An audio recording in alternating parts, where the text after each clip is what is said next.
Tsunamis in Switzerland. Switzerland is a scenic landlocked country in Europe which, due to containing a portion of the Alps, largely exists at high elevation, with the lowest point in the country still being a whopping 193 meters above sea level.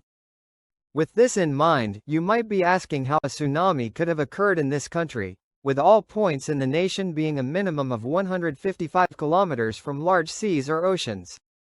The answer is that all you need for a tsunami to occur is displacement of water in a body of water, which in this case can also include far smaller regional lakes. And, since landslides displace water upon entering them, any lake can, given the correct set of rare circumstances, become the site of a destructive tsunami. This is how 563 tsunami, for example an up to 15.9 meter or 52-foot high tsunami in the year 563 occurred in Lake Geneva, being triggered by a 12 million cubic meter landslide of a local mountain. Yet, Lake Geneva is not the only Swiss lake to have generated a tsunami, with not one, not two, but 4 tsunamis having occurred in Lake Lucerne in recent geologic history due to a repetitive series of landslides. This is the story of these landslides, how they occurred, and why there is a danger that one day another tsunami might happen again.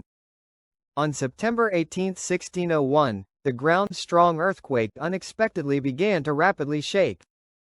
A strong magnitude 6.2 earthquake had been generated, one of the strongest quakes to ever hit the country, and during the 15 seconds of shaking, chimneys collapsed and many buildings were reduced to rubble. Due to the proximity of the earthquake's epicenter to Lake Lucerne, it experienced MMI 7 shaking equal to approximately 24% the acceleration due to gravity. This far surpasses the minimum of 2% the force of gravity generally required for an earthquake to have the potential to generate a landslide.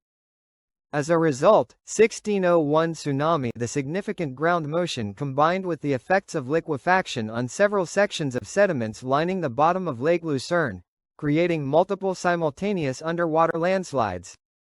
These landslides altogether had a volume of 10 million cubic meters of material, or enough to fill 4,000 Olympic-sized swimming pools. As this material collapsed downslope, going deeper into Lake Lucerne, it displaced the water within it, generating a fairly large tsunami.